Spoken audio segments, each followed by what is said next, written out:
Père, c'est au nom tout-puissant de Jésus-Christ. Qu'en ce jour, Seigneur, Père éternel, Papa, je viens parler de ta part. Seigneur, je viens apporter, Seigneur, Père éternel, Papa, ce message de foi. Seigneur, Père éternel, Papa, de relèvement au cœur de ton enfant. Merci de m'effacer complètement. Je ne suis qu'une bouche, qu'une messagère que tu envoies libérer la parole qui relève, qui console, qui restaure, qui redonne le courage. Et Seigneur, nous savons que lorsque ta parole sort de ta bouche, elle ne retourne jamais à toi sans avoir accompli, Seigneur Père éternel, tes desseins. Merci d'éloigner la confusion et la distraction. Que ta parole, qui est ce feu, vienne consumer, Seigneur Père éternel, Papa, toute incrédulité, toute peur, toute appréhension. Seigneur, que ta parole, qui est ce marteau qui brise le roc, vienne casser toute forteresse, tout faux raisonnement qui s'oppose à la connaissance de Christ. Que cette parole, Seigneur Papa, vienne nous relever, nous galvaniser, car nous n'avons pas à croire aux mensonges de l'adversaire. Nous servons le Dieu vivant. Nous avons pour Père l'Éternel des armées qui est le même, qui ne change pas. Merci Père éternel, Papa, pour ta grandeur, ta toute puissance dans nos vies que tu déploies jour après jour. Merci pour ta parole. Que toute la gloire te soit rendue à toi seul au nom de Jésus-Christ. Amen. Bien-aimés, nous prenons la parole dans l'Exode 14. Je lirai du verset 1 jusqu'au verset 9 dans l'édition Louis II. L'Éternel parla à Moïse et dit: parle aux enfants d'Israël, qu'ils se détournent et qu'ils campent devant Pi-Hahiroth, entre Midgol et la mer, vis-à-vis de Baal-Séphon. C'est en face de ce lieu que vous camperez près de la mer. Pharaon dira des enfants d'Israël: ils sont égarés dans le pays. Le désert les enferme. J'endurcirai le cœur de Pharaon et il les poursuivra. Mais Pharaon et toute son armée serviront à faire éclater ma gloire. Et les Égyptiens sauront que je suis l'Éternel. Et les enfants d'Israël firent ainsi. On annonça au roi d'Égypte que le peuple avait pris la fuite. Alors le cœur de Pharaon et celui de ses serviteurs furent changés à l'égard du peuple. Ils dirent: qu'avons-nous fait en laissant aller Israël, dont nous aurons plus les services? Et Pharaon attela son char, et il prit son peuple avec lui. Il prit 600 chars d'élite et tous les chars de l'Égypte. Il y avait sur tous des combattants. L'Éternel endurcit le cœur de Pharaon, roi d'Égypte. Et Pharaon poursuivit les enfants d'Israël. Les enfants d'Israël étaient sortis la main levée. Les Égyptiens les poursuivirent et tous les chevaux, les chars de Pharaon, ses cavaliers et son armée les atteignirent campés près de la mer vers Pi-Hahiroth vis-à-vis de Baal-Séphon. Que Dieu soit loué au nom puissant de Jésus-Christ de Nazareth. L'Exode 14 est un chapitre bien connu que j'exhorte une fois de plus à lire en entier, pour ne pas allonger trop le message dans le temps et pour ne libérer que l'essentiel que l'Éternel a mis sur mon cœur. Je m'arrête au verset 9, mais j'exhorte à lire le chapitre en entier. Dans ce passage que nous venons de lire, nous voyons très clairement dès le verset 1 que l'Éternel parla à Moïse et lui a dit: parle aux enfants d'Israël. C'est Dieu qui a demandé à Moïse de dire à son peuple d'aller camper dans cet endroit de Pi-Hahiroth, entre Midgol et la mer vis-à-vis de Baal-Séphon. Et entre-temps, Dieu a endurci le cœur de Pharaon. Il avait un rendez-vous avec les ennemis du peuple d'Israël qui étaient les Égyptiens. Je viens rappeler tout au long de mon intervention ici la souveraineté de Dieu. Dire que Dieu a le pouvoir sur toute chose et c'est lui qui a toujours le dernier mot. En tant que ses enfants, nous devons continuellement renouveler notre confiance en Dieu. Dieu est le seul sage. Il sait toutes choses. Israël n'en savait rien du plan de Dieu. Il ne comprenait pas tout. Quand Dieu leur demandait de faire ci ou ça, ils ne savaient pas exactement quel était le plan de Dieu. Je viens ici rappeler l'Ésaïe 55, le verset 8, qui dit ceci. « Car mes pensées ne sont pas vos pensées, et vos voix ne sont pas mes voix, dit l'Éternel. Autant les cieux sont élevés au-dessus de la mer, autant mes voix sont élevées au-dessus de vos voix, et mes pensées au-dessus de vos pensées. » Dieu est souverain. Et le Proverbe 21, verset 1 dit que c'est lui qui incline le cœur des rois. Le cœur des rois est un courant d'eau dans la main de l'Éternel. Dieu voyait ce que les Égyptiens avaient fait subir à son peuple. Et dans sa toute-puissance, l'oppresseur ne peut rien contre Dieu. Rien ne peut s'opposer à Dieu et à ses desseins. Dieu a demandé à son peuple d'aller camper dans ce lieu précis parce qu'il voulait lui démontrer sa toute-puissance. Mais ça, au départ, son peuple ne l'avait pas encore bien compris. Voilà pourquoi à un moment donné, si nous continuons la lecture de ce passage, nous allons nous rendre compte que le peuple a commencé à murmurer. Parfois, quand les situations pénibles commencent, on peut parfois avoir peur, on peut avoir des appréhensions, commencer même à douter, oubliant que Dieu est Dieu. Nous pouvons même parfois commencer à penser que Dieu nous a oubliés, mais où est-ce qu'on va? Qu'est-ce qu'on est en train de faire? Est-ce que Dieu est vraiment là? Est-ce qu'il nous écoute vraiment? Est-ce qu'il voit même la situation dans laquelle on se trouve? Mais n'oublions pas qu'avec Dieu, il n'y a pas d'imprévu. N'oublions pas qu'avec Dieu, il n'y a jamais de hasard. Il n'y a pas de terrain angoissant avec Dieu. La parole nous déclare également dans 1 Corinthiens 10, verset 13 qui dit « Aucune tentation ne vous est survenue qui n'ait été humaine. Et Dieu qui est fidèle ne permettra pas que vous soyez tentés au-delà de vos forces.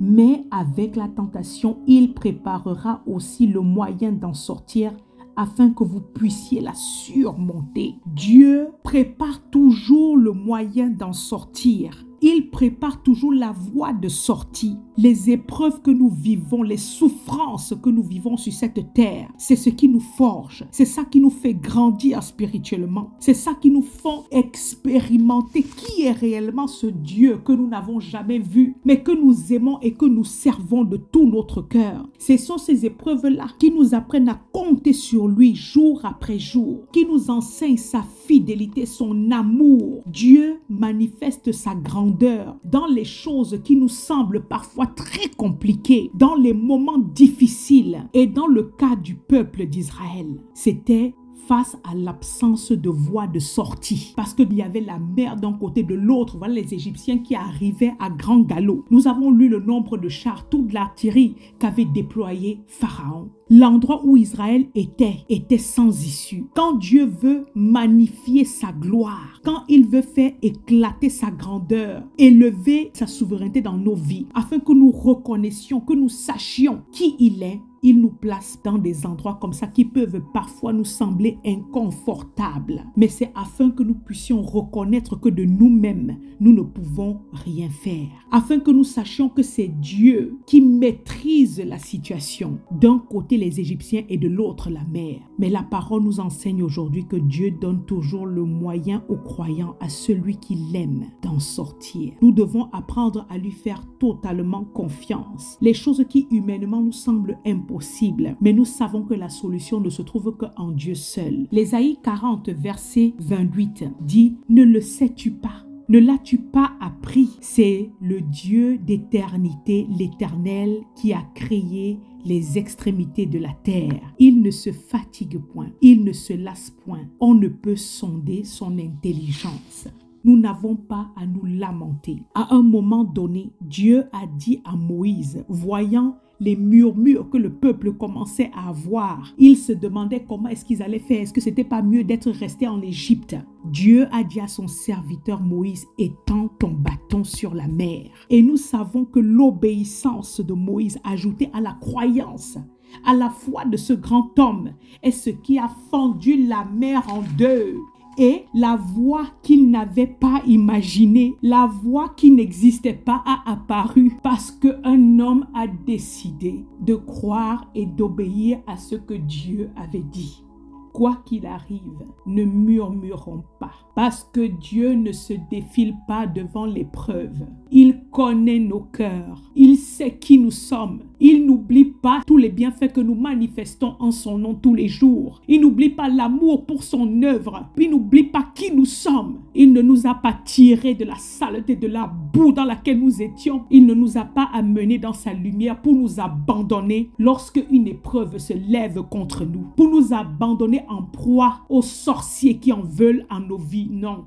La voie qui était inimaginable, la voie qu'il n'imaginait pas a apparu lorsque Moïse a obéi aux instructions que lui donnait Dieu. Quoi qu'il arrive, je le redis encore avec insistance à moi-même, afin que tous les départements de mon corps l'entendent, ne murmurons pas. Parce que Dieu sait toutes choses. Il est le seul sage et il sait ce qu'il fait. Dans ce texte que nous venons de lire, on voit non seulement la voie de sortie du peuple, mais également l'anéantissement de tous les ennemis, ainsi que de toutes leurs artilleries qu'ils avaient préparées pour détruire les enfants de Dieu. Donc, dans cette épreuve qui pouvait épouvanter Israël, Israël a vu comment Dieu a retourné la situation. Et Dieu s'est servi de cela pour bâtir encore leur croyance fermement en lui, asseyant en eux son autorité absolue, qu'il est le Dieu Tout-Puissant,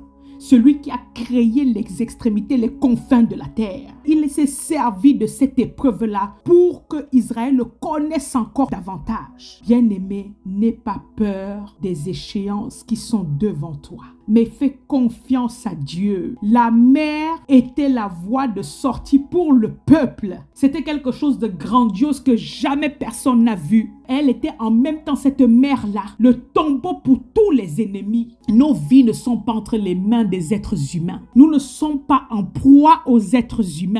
Nos vies sont entre les mains de Dieu qui nous a tatoués sur sa paume et ses yeux sont constamment posés sur nous. Même si parfois humainement, on ne le voit pas. Mais c'est par la foi que nous avons en Dieu que nous arrivons à voir de grands miracles dans nos vies. C'est Dieu qui combat pour nous, comme il le dit dans l'Exode 14:14. Et nous avons à garder le silence. Qui change les cris de lamentation, des pleurs, comme nous avons vu ici le peuple, si nous continuons à lire, qui commençait à pleurer en cris de louange, d'allégresse. Dans l'Exode chapitre 15, nous devons rester fermement accrochés à ses promesses. Dieu ouvre le chemin. Il a déjà tout préparé comme solution avant même que nous sachions que nous aurions à éprouver une telle chose dans nos vies. Avant même que l'épreuve ne se prépare, Dieu le savait déjà et il avait déjà programmé la voie de sortie. Il avait déjà programmé la voie de sortie. Dieu a déjà programmé la voie de sortie. Nous ne sommes diminués et nous ne serons diminués en rien. Nous continuerons à vivre parce qu'il dit tu ne mourras pas, tu vivras. Et tu raconteras les œuvres de l'Éternel encore et encore. Nous nous accrochons fermement à cette parole. Parce que ce que Dieu dit est la vérité. Père éternel, que cette parole, certes brièvement donnée, vienne relever encore le cœur de ton enfant. Seigneur, Papa, nous te sommes reconnaissants parce que tu nous précèdes. Oui, Père éternel, tu nous précèdes face à toute chose, Seigneur. Dans la fournaise ardente que l'ennemi fait chauffer 7 fois plus, Papa, tu nous précèdes. Tu pourvois à la 4e personne. Dans la fosse aux lions affamés, Seigneur, Papa, tu nous précèdes. Tu fermes la gueule des lions. Seigneur, Papa, devant le Jourdain, devant la mer Rouge, Papa, tu écartes les eaux. Oui, Seigneur, Papa, nous n'avons rien à craindre. Tu l'as fait et tu peux encore le refaire. Toi qui es le Dieu, Père éternel, Papa, à cause des hauts bienfaits, à cause des bonnes œuvres que fit Corneille et de ses prières ferventes à ton endroit, qui a fait rentrer le salut dans la maison de cet homme, Seigneur Papa, et qui a sauvé toute sa famille. Seigneur Père éternel, toi qui, grâce aux bonnes œuvres que faisait Tabitha, Seigneur Papa, tu l'as ressuscité de la mort, Seigneur Papa. Tu es le même Dieu qui nous sortira des situations compliquées que nous pouvons être en train d'endurer aujourd'hui, car tu as dit, je ne suis pas injuste, pour oublier tout l'amour et le travail que vous avez fait. Pour moi, pour les saints, Seigneur Papa, nous espérons en toi plus que les gardes n'espèrent en le matin. Nous levons les yeux vers toi. Papa, le secours ne vient que de toi. ayant les regards fixés sur Christ, en tout temps, en toutes circonstances. Père éternel, Papa, tu te sers de toutes les circonstances. Tu fais concourir toutes choses pour notre bien, car tu connais notre amour que nous avons pour toi. Toutes choses concourent au bien de ceux qui aiment Dieu. Tu fais concourir les choses au bien de ceux qui t'aiment. Et tu connais nos cœurs, notre attachement authentique à toi. Tu ne permettras pas que nos pieds heurtent la pierre. Nous n'avons rien à craindre, aucune terreur. Seigneur, de jour comme de nuit, l'Éternel, tu es vivant. Seigneur, Papa, et nous croyons en toi. Je m'écris comme le psalmiste, loué soit l'Éternel, et je suis délivré de tous mes ennemis. Que 1000 tombent à gauche, 10 000 à droite. Nous, tes enfants, nous ne serons jamais atteints. Père éternel, Papa, dans l'ombre de la vallée de la mort, ta houlette et ton bâton nous protègent. Oui, Seigneur, c'est toi qui oins nos têtes et nos coupes débordent, Seigneur, Papa. Tu ordonnes au bonheur et à la grâce de nous accompagner tous les jours de nos vies. Nous te sommes reconnaissants. Que toute la gloire te soit rendue à toi seul. Au nom puissant de Jésus-Christ de Nazareth, nous avons prié. Alléluia, alléluia, au nom de Jésus-Christ. Amen.